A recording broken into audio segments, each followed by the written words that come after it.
Welcome to the Early Edge College Football Pick Show, brought to you by BetMGM, the sportsbook born in Vegas. I am your host, Eric Cohen, and if you want to know why college football is the best sport out there, look at what we saw last week. A ho-hum schedule, and yet 5 of the top 11 teams lost. Just amazing. And now we have the best Saturday of matchups to date. So without further ado, let's bring in the stars of the show. We have the great handicapper, M-squared, Mike McClure, the master of the upset, week after week after week after week, Emory Hunt. And from ACC country, can I call him the star of the Cover 3 podcast? It is Chip Patterson. All right, gentlemen, let's start off with storylines. And I mentioned that 5 of the top 11 teams lost in week 6. That's Alabama, Tennessee, Missouri, Michigan, and USC. Which one or more are you out on the rest of the way? Mike, we'll start with you.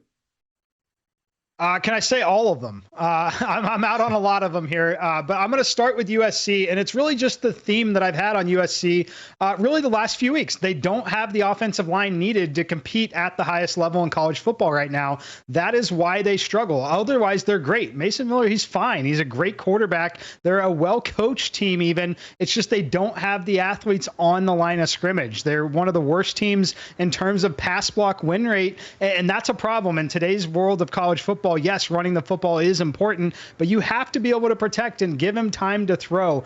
And that's what's happened when you've seen USC in these difficult spots. It's the offensive line that hasn't held up. It's not going to hold up. The deeper we get, the more injuries pile up and the better defenses they play in the Big Ten. So for me, I am out on USC here. Could not agree with you more here on USC. This is a group that, to Mike's point, okay, so Michigan maybe gave you a little bit of trouble, but when Minnesota is giving your offensive line trouble as well, that is not going to be good. But I'm out on Michigan. Now, we're all the way down to QB3. We still can't get a functional offense. And you know who else I'm out on? I am out on those Missouri Tigers, because more like mid-zoo, because that is a regular football team. They brought back so many pieces from last year's 11-win team, and what happened? They got pushed around against an opponent that was supposed to be a peer. They looked secondary. They looked less than. They were not well prepared from the coaching standpoint, and they did not execute on the field. That is a team that is far more regular than they are special when we stack up the Southeastern Conference. And where they were with that little number beside their name, we were looking at them like one of the best teams in the Southeastern Conference. So I am out on USC, Michigan, and Missouri. I'm mainly out on Michigan because they can't have any type of consistency on offense because they can't really throw the football. If you're going to lean into who you are running the ball and try to dominate at the point of attack like we've seen the military teams do, you have to be able to at least be competent in the passing game. They are not even that. And that right there in and of itself is going to cause a problem longer in the season or as we go deeper into the season. So I'm more out on them than anyone else because the other two teams, USC and Missouri, still have puncher's chances in terms of the offense. They can get back into it. They can throw themselves back into it. But Michigan, if you are up on them, if you get a lead, if you beat them to the line of scrimmage, good night. They can't do anything to counter, and that's going to be unfortunate for them this season. I just don't see how Michigan doesn't lose 4 more games with that offense, as Chip mentioned. Just awful. So good calls on all those guys. All right, number 2 in storylines. So Emory, in week 1 of our show, week 2 of our show, you mentioned Ashton Jeanty as a player that you would look at for the Heisman Trophy. I think it was 65-1. Now he's 2-1. Travis Hunter is 3-1. They're the 2 Heisman favorites at the moment. Would you take those 2 or the field if you were betting today? Emory, we'll start with you. I will take Travis Hunter because here's the thing about Boise State. They can be beaten because if you stop the run, they can't beat you throwing the football consistently. So Jeanty is Boise State. Travis Hunter is in a unique case. And I tweeted this out last week. It's wild to think about if, we weren't getting great seasons from Ryan Williams and also Jeremiah Smith. He may end up walking away with the Biletnikoff and the Jim Thorpe Award because that's how dominant he's been.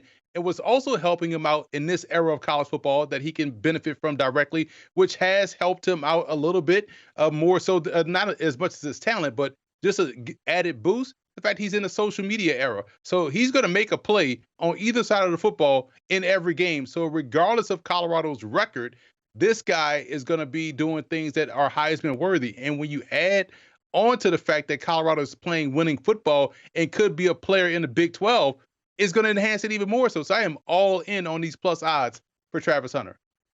All right, but Chip, we've seen only one dual threat player win the Heisman Trophy, Charles Woodson in 1997, and that was because his team won a share of the national championship. Travis Hunter isn't going to be there, and we don't see running backs win so often. So are you taking Jeanty and Hunter or the field?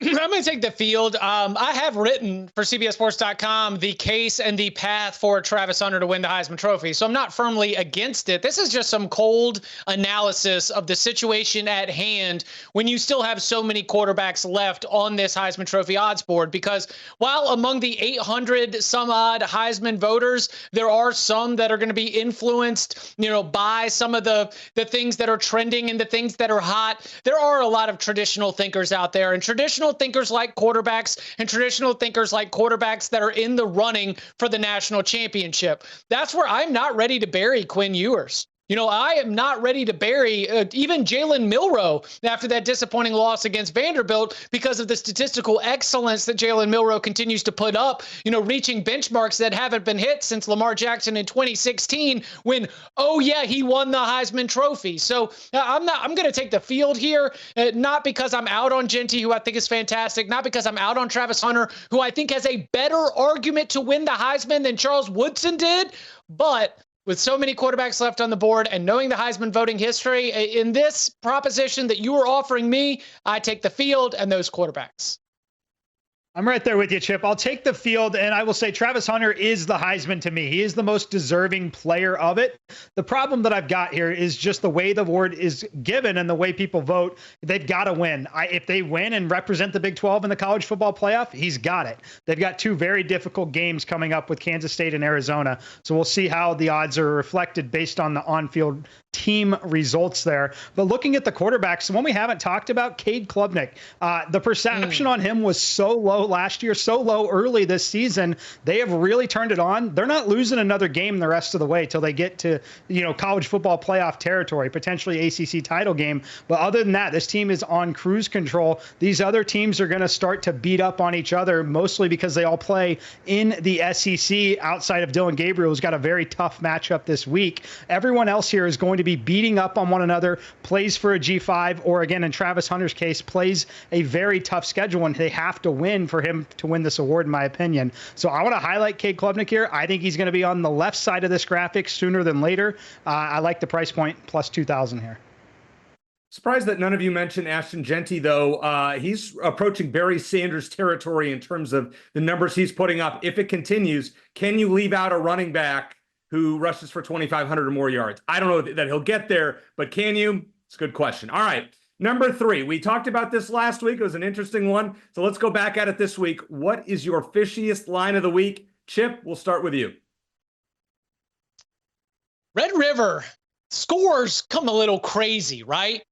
And I know that Oklahoma's offense has really, really struggled. I mean, we've got like no wide receivers that are healthy. We've already gone to our freshman quarterback. The offensive line is getting whipped up on.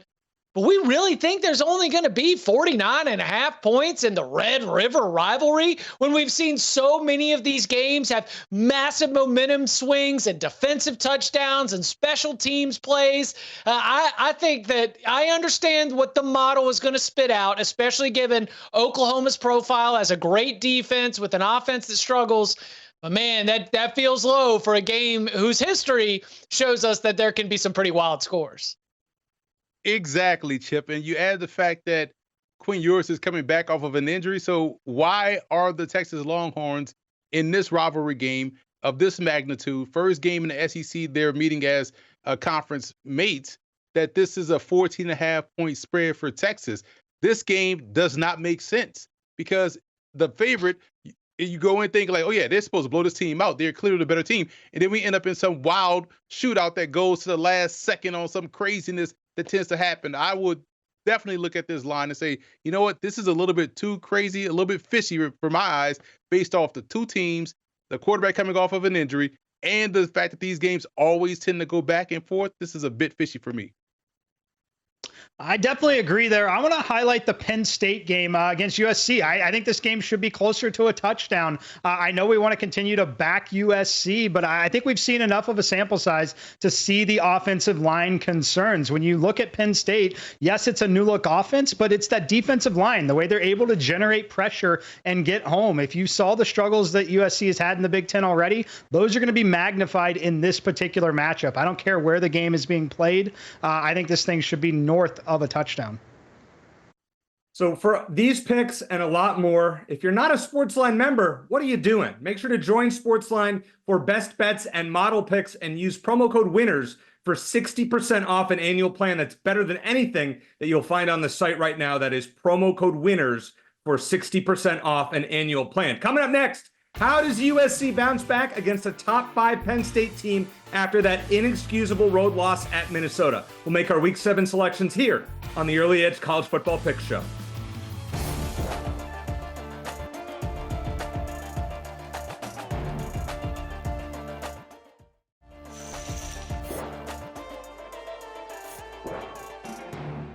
Welcome back to the Early Edge, and the Red River rivalry is a bit different this year, being that both teams are now in the SEC, but it potentially means more for one team, considering that Texas is ranked number 1 this week, and they're given 14.5 to Oklahoma, as we talked about in the first segment. So, Chip, we're going to start with you on this game. You have a first half play.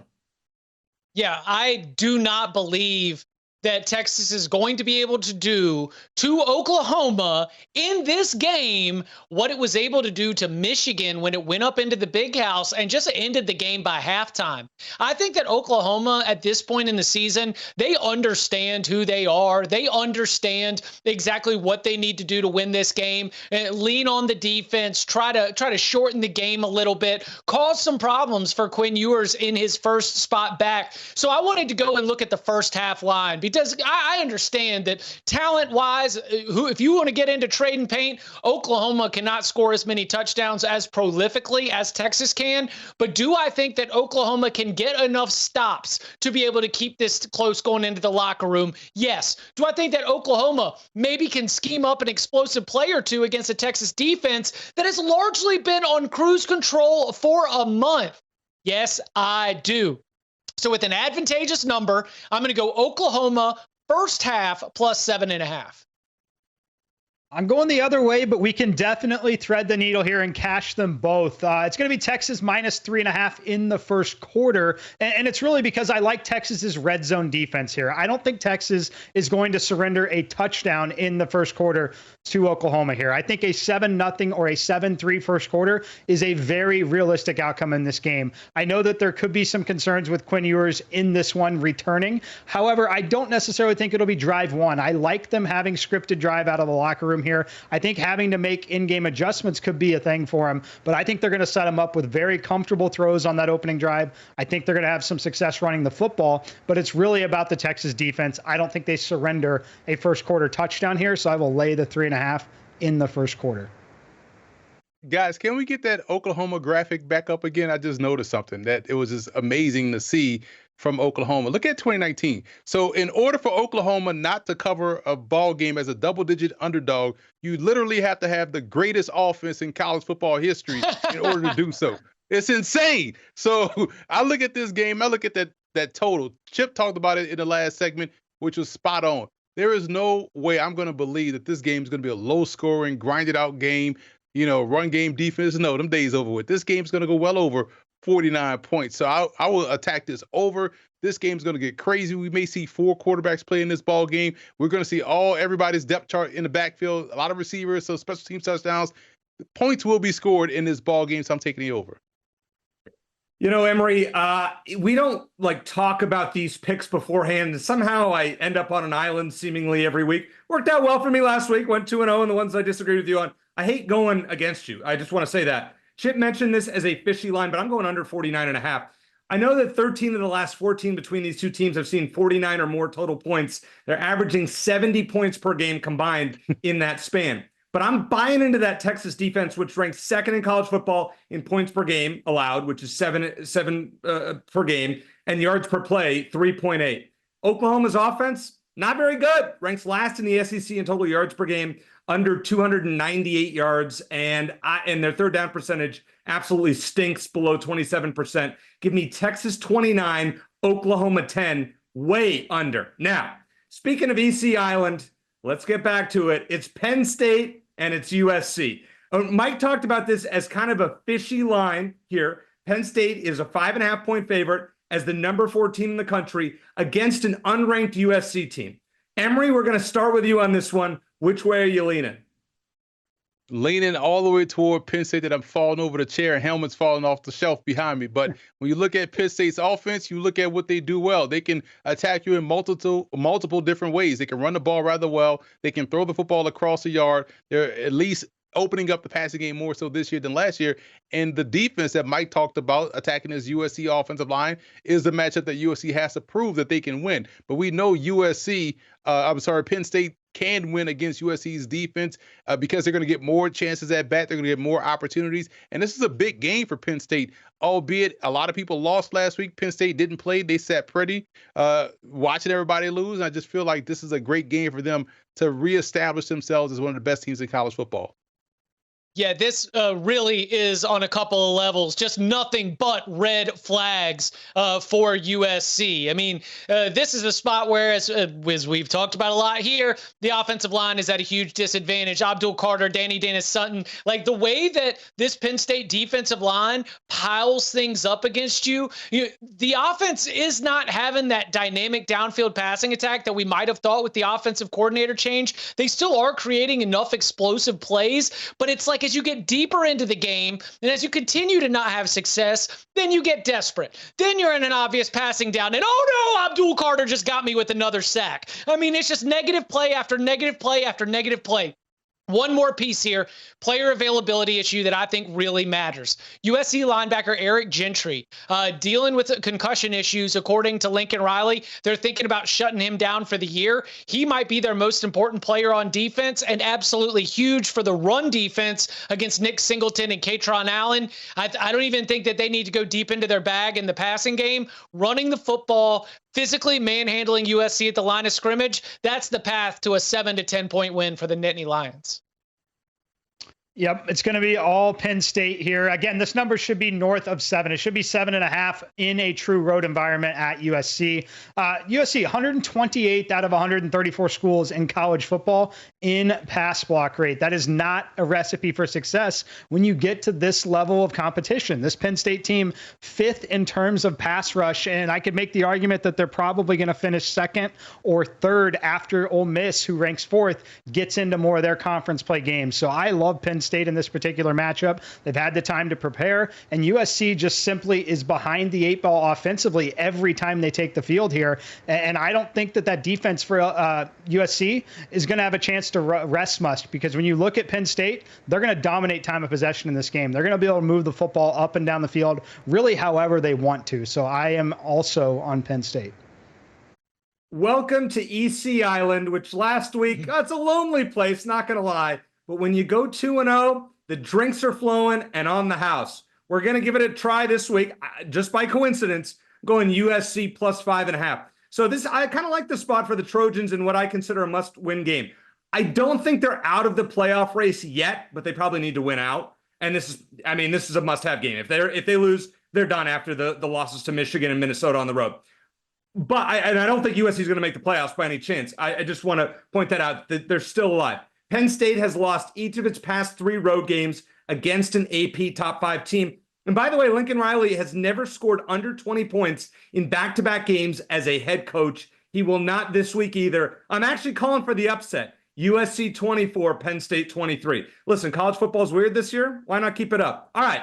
We are not done with the Week 7 top matchups. It's the game many fans circled on their calendar before the season, and now both teams are ranked inside the top 3, Ohio State and Oregon. Who do we like? Find out next on The Early Edge.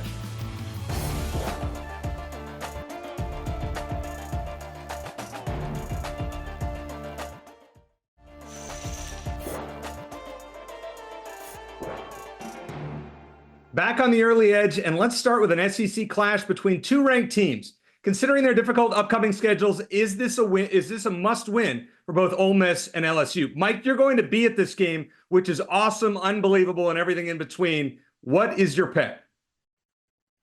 I'm going to be on Ole Miss here, and I'm definitely looking forward to this one. I would definitely call this a playoff elimination game, considering the conference, the schedules. Loser of this game has got a big uphill battle and likely is going to be eliminated. But I do make Ole Miss -4.5 here. When I look at this matchup, I know that they had a disappointing loss to Kentucky, a game where they just got ultra conservative on their home field. They responded extremely well on the road at South Carolina. I like what they're able to do, but what I'm most concerned with in LSU here is where they coverage their coverage rate in pass. They rank 112th out of 134 teams in college football in defending the pass. I think that Ole Miss, using some of the tempo, they're going to have some success. I also really like their pass rush, their tackling. They're really good with the run defense. I think that's what we miss about this Ole Miss team compared to some of the ones in years past. They're much better defensively, really, than they ever have been. So I like Ole Miss here. I know it's a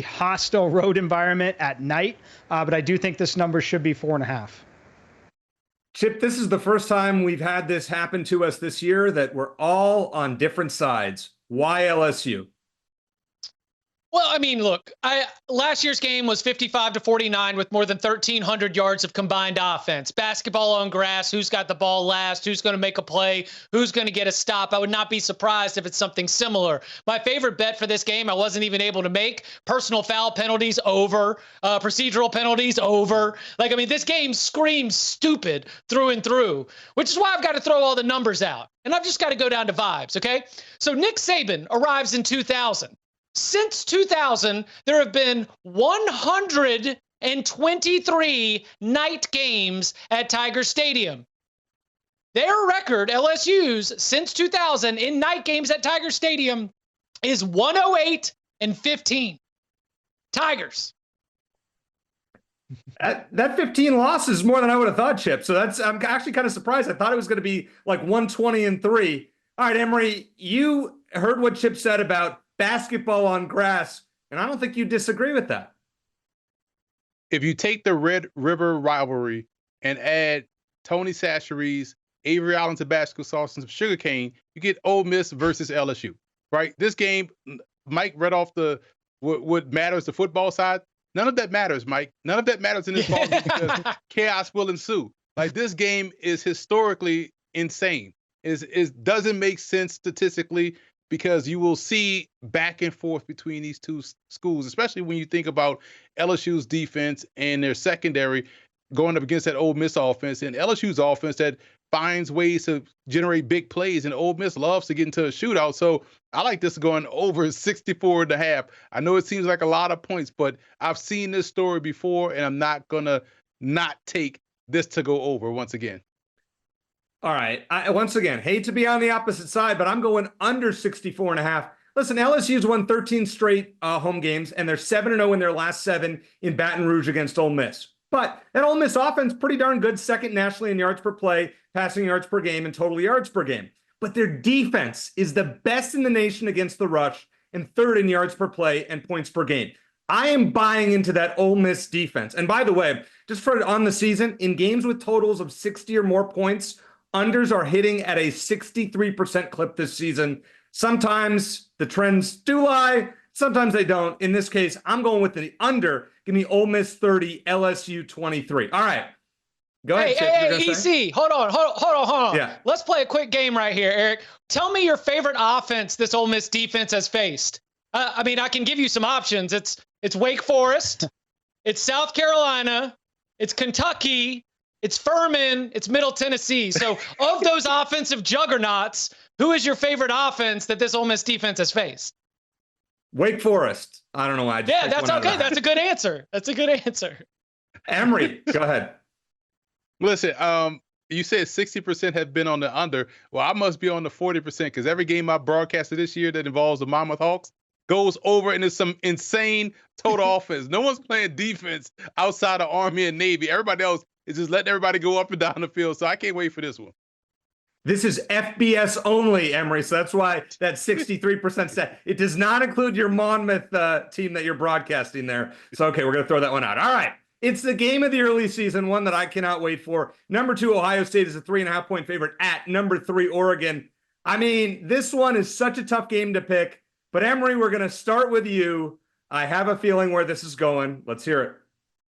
Tough to pick for who? This was easy. This is Ohio State. They have the better team. Now, listen, full disclosure, preseason, I thought Oregon would be the Big Ten winner, and that still could happen. But, man, watching Ohio State and how dominant they've been on both sides of the ball, along the line of scrimmage, with their skill positions and how solid they've gotten from a solid play they've gotten from Will Howard, and watching Oregon struggle in all of their games for a little bit against Oregon State. But for the most part, all of their games, I just don't see how they can keep up with Ohio State. So I'm going to lay these points comfortably. I feel like this should be a double-digit point spread for Ohio State because that's how good and consistent they've been all season long. Yeah, I'm going to be on Ohio State as well. I will pay to find out here. Like Emory, I think like a lot of the world, I had a lot of optimism around Oregon to start the season. Have not been impressed. I know it takes us a little while with new quarterback in the system. But for me, Ohio State has got those superior athletes still. You know, it's not like a massive mismatch, but it is an edge in almost every single department here. But where I think the difference is going to be made, EC, is going to be the Ohio State run game. I don't think Oregon can stop the 2 running backs and Will Howard. And I'd say and Will Howard, we saw it a little bit in the last game. You're going to see it a lot more going forward. The designed runs that'll be opened up for Will Howard when they get into meaningful football games at this point of the schedule, that is where he is very, very underrated. He's a big enough body. He will protect it when he runs, but adding in that threat plus these 2 running backs here, that is going to open up that big play to Smith over the top. And I think that's all she wrote. I like Ohio State here -3.5. UNITY, UNITY, 1, 2, 3, OSU -3.5. Okay, so Mike, the shocker, has hit this like perfectly because what Ohio State has done has taken a page right out of Michigan 2023. Ohio State's been playing a preseason that lasts until October 12th. Ohio State has just been doing nothing. The quarterback designed runs slowly but surely increasing to the point where I think Chip Kelly really only started to show it so that now he can have the counter built off of what he just put on tape. We haven't seen anything. It's been a spring game playbook offensively and defensively. As I've said time and time again, the silver bullets are back. They are just absolutely outstanding. And while that Oregon offensive line has been coming along and the ground game I think has too, I just think they're going to have their hands full in the trenches. And back to the Ohio State run game, Oregon State's defense let Ashton Jeanty run wild. And while Quinshon Judkins and Travion Henderson, we're not putting them in the same Heisman conversation as Ashton Jeanty, in terms of raw talent, I think that they could have a similar level of success. So this is an incredible moment. This is going to be an unbelievable atmosphere. Oregon fans, I'm so excited for you to lose by more than 4 points. Yeah, Ohio State -3.5. Chip, you did this whole unity thing last week, and look what happened. You all had Tennessee, or most of you had Tennessee, and then y'all had Michigan, and I was on the opposite side. It's not going to happen often, but I'm going with Oregon this week, +3.5. Ohio State's won 45 straight games against conference opponents other than Michigan. Oregon has won 18 straight games against conference opponents other than Washington. So something has to give here. AP top 5 teams are 2-0 straight up as a home underdog in the last 5 years. Not a great trend, but we saw that with Alabama a few weeks ago against Georgia. Ohio State 1-7 against the spread in their last 8 as a favorite against AP top 5 teams. Oregon in their last 11 against top 10 opponents, 9-2 straight up and against the spread. And finally, Oregon has 28 straight wins when scoring first. I believe that Ohio State is the best team in the country. I believe that Ohio State will win the national championship. I also believe that no team will go undefeated this season. This is the one loss for the Buckeyes. Oregon 27, Ohio State 24. I hope I'm wrong. In a way, I hope you guys are right because I've been picking Ohio State. I bet on Ohio State. Just a gut feeling Oregon's going to take this one, but they will meet again. All right. We've gone through the top games, but now it's time to see our Week 7 best bets. Find out next on The Early Edge.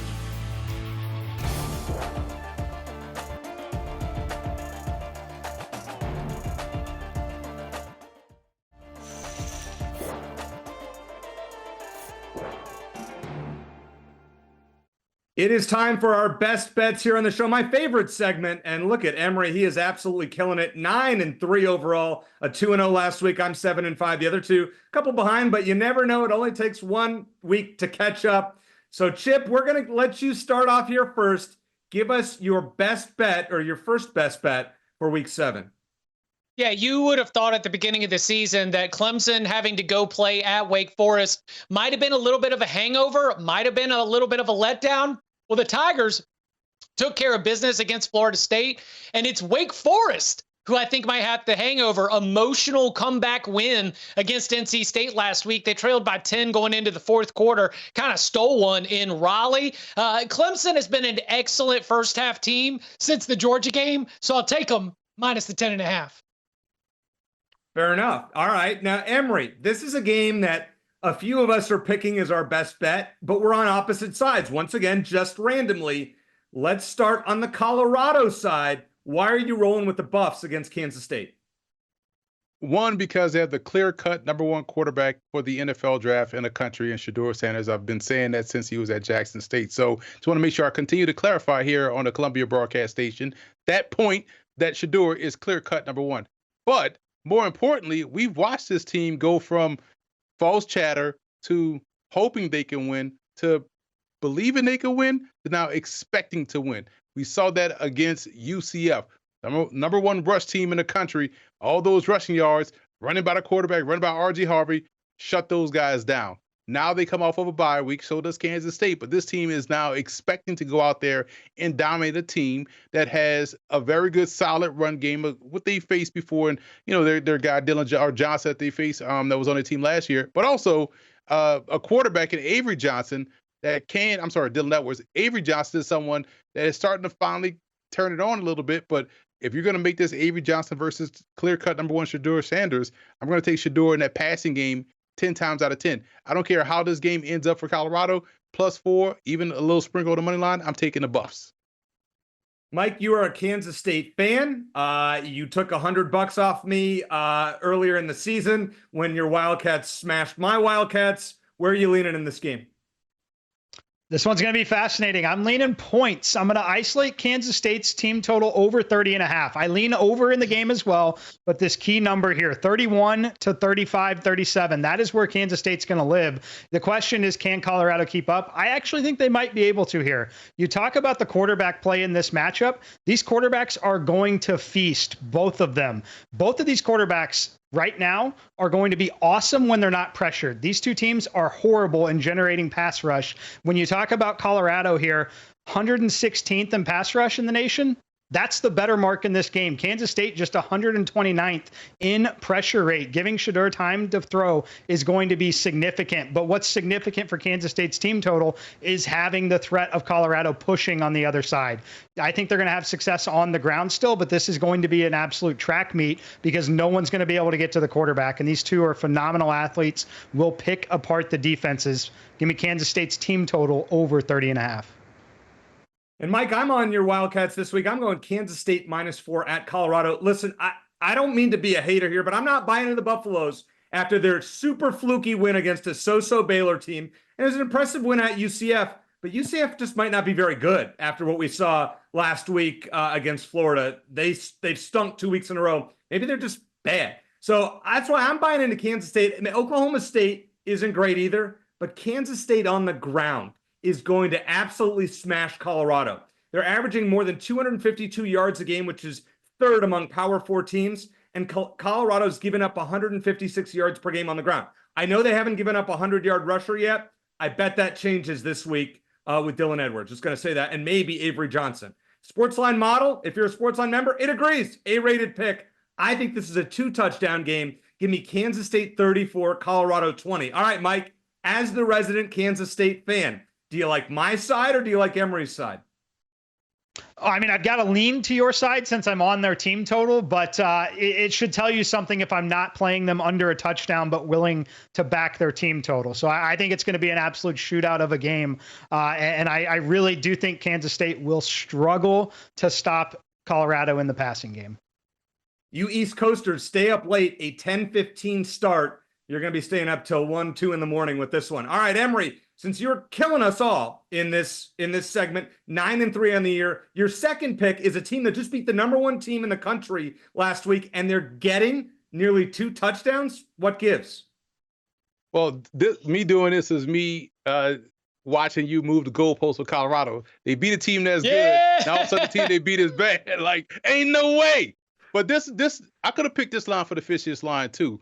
Minus 13.5 for Vanderbilt or for Kentucky. We just watched Vandy, America's team now, knock out Alabama. And they're 14-point underdogs against Kentucky. I mean, if they're going to lose this game, it won't be by 2 touchdowns. Vanderbilt shows they'll fight you. And this is what I love about this game the most, is the fact that we watched Vandy open up the season with an upset win against Virginia Tech. And then we saw them, kind of get too high and took one on the chin against Georgia State of the Sun Best Conference. So now that they've realized how to handle success, I think they come in this ball game against Kentucky more focused than they were off that Virginia Tech win. So I like them plus the points here against the Wildcats. All right, Mike, my rule is when I go to a college football game or any sporting event, you have to have a bet on it. Well, you'll be down there in Baton Rouge, so you have to have a bet on it. What is it? Yeah, have to have a bet on it. I put the bet in before I decided I was going to the game, believe it or not, EC. So I do like Ole Miss in the first half, though. It's minus 1.5 at LSU. Yes, it's a hostile road environment. But one thing Ole Miss does well is they start games very well. They're extremely good out of the locker room offensively. And then where they struggle is once the other team has made in-game adjustments and they get a little too conservative with game calls, with calls as their leading football game. So I like a hot start once again for Ole Miss, because I think that LSU is going to struggle in coverage. I think they give up a deep pass play early in this game, and I think Ole Miss is going to be good enough in the first quarter, first half, defensively before they get tired of playing in this track meet. Their pass rush is good. So I like Ole Miss just because of the way they start games. Like them in the first half here. I think LSU will make the necessary adjustments. I think the game itself will be a coin flip in terms of the finish, potentially whoever has the ball last. But give me Ole Miss here in the first half, minus 1.5. Chip, it's refreshing that I don't have to go directly against you, even though we picked the same game. Now, if I was going to say my fishiest line of the week, Cal and Pitt, how is Pitt only a 3.5-point favorite? Do tell. Well, I mean, because in terms of a power rating, the ACC is like this. You got like 2 teams up here. You got like 1 team down here. And then there's like 15 teams where no one is more than a field goal better than the other. And this happens to be 2 teams that power rating wise are, somewhat similar. And that's when you got to take the model and you just got to put it aside and take the temperature and do a little vibe check. Because while Cal was having its heart ripped out of its chest, Pitt was already home, having celebrated a win against North Carolina. Pat Narduzzi had lost a couple in a row to Mac Brown and lost even more than that in terms of the series overall. And Eli Holden played yet another crisp game, moving the ball down the field. And so after that defense for Cal gets diced up by Cam Ward, blowing a 25-point lead, now they've got to get on a plane, come all the way East Coast and play a Pitt team that has surging confidence. Give me the Panthers in a ultimate hangover spot for the Calgorithm. Yeah, I think that's a great pick there. Now, the over-under is 59.5. I'm on the under here. I think when you look at Cal's defense and the way they played, they held Florida State. I know Florida State's not that great. Held them to 14 on the road. They held Auburn to 14 on the road. I know Auburn's not that great, but still, Pittsburgh, at some point, they're going to come back to earth, you would think. And this line just looks to be a few points inflated due to the weird Miami game last week, which, as you just mentioned, Chip, went, 25-point comeback in the second half. I don't know. Cal was only giving up 11 points per game before last week, and I don't think they can win in a shootout, so they're going to try to keep this lower scoring. Give me Pittsburgh 27, Cal 20. That's well under 59.5. All right, let us recap our best bets this week. Chip Patterson is on Clemson in the first half, minus 10.5, and Pitt, minus 3.5. Emory Hunt is on Colorado, plus 4, and Vanderbilt, plus 13.5. Mike McClure is on Kansas State, team total over 30.5, and Ole Miss in the first half, minus 1.5. And I am on Kansas State minus 4 at Colorado and the Cal Pitt under 59.5. All right, it is time in our next segment for the upset. Who's on upset alert? Emory Hunt is just killing it, 5 out of 6. We'll see who he has coming up next here on the Early Edge.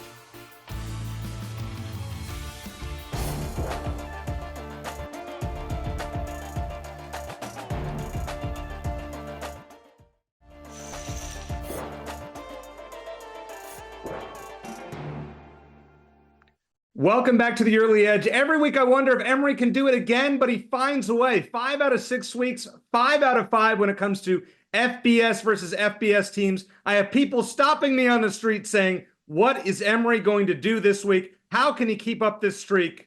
All right. He got a lot of pressure. Emory, what do you have for us this week? Going to my tried and true Air Force Falcons, option football, right? And they take on New Mexico, who's played better this year. Devin Dampier is a fantastic quarterback that no one's talking about, but it is still going up against an Air Force Falcons team that is struggling this year under Troy Calhoun. And I'm a big fan of Troy Calhoun, and he'll get this thing turned around for sure. But the option offense versus undisciplined New Mexico, I'm going to take the Falcons over the Lobos this week. Hey, M Squared, I didn't want to leave you out here. You picked a plus 200 winner last week, your first of the season, with Syracuse over UNLV on the road, so very nice job. But you're going a little bit different this week. What's going on here? Yeah, I'm going to bend the rules a little bit, EC. I've never been one to follow them. When I look at this, you told me to pick an underdog plus 150 or greater, so we can look at first quarter markets, right? Vandy is plus 240 to win the first quarter, and this is not a three-way market. If this game is tied, this bet is refunded. It is simply a push. I like that here. When you look at an underdog, where are they more likely to hang in? To me, it's early and throughout the game, and then finally get blown out and get beat late in the game.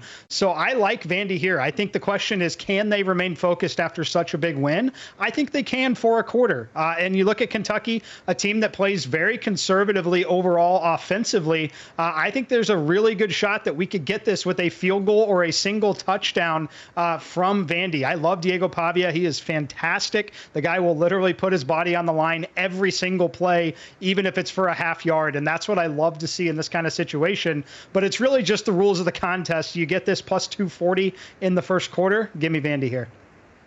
M Squared might have a new thing going that may end up on a graphic here in the coming weeks. We'll find out. Chip, have to say I'm really disappointed in you with this pick. I mean, you should know. You know my loyalties here, and you're picking a team from the state of Arizona on Friday night to win outright. Come on now. What are we doing here? What we're doing is we're sick and tired of these games that are being played by the Utah Utes. So the latest chapter in this Cam Rising drama, again, we believe it's Adam Driver doing a character study. We do not believe that is the real Cam Rising, or else he would be playing. So we hear Kyle Whittingham come out and he's like, okay, so we've actually discussed that there's a point in the season where we would just turn the offense over to Isaac Wilson and we won't even worry about it. What in the world? For the second straight year, where week in, week out, is Cam playing? Is he not playing? Is he playing? Is he not playing? Maybe they'll shut him down for the season again. Honestly, it sounds like spite, but I think if you go inside that Utah locker room, this has to have an effect. He's one of the best players. He unlocks the offense. He improves it in a way that I think is worth 5, 6, maybe even a whole touchdown, 7 points. And yet you always are wishy-washy about his availability. I don't like this in terms of continuity. I don't like this in terms of confidence. And I think we've seen that from Utah's performance, which has been less than stellar. Give me Arizona State at home. Sam Leavitt with a little bit of scootability to get away from Utah. All right, Emory's not the only one with helmets. I got my Arizona Wildcats here, and I'm playing them plus 180 at BYU. Since 2019 against FBS teams, BYU is 28-3 in darkness. They're 5-14 in full day games. It's a day game in Provo. Arizona 8-1 against ranked teams when Noah Fafita starts. Arizona 24, BYU 21. Let's go. For Chip Patterson, Emory Hunt, and Mike McClure, I am Eric Cohen. Thanks for watching the Early Edge College Football Pick Show. As I always like to say, let's hit it big. Good luck.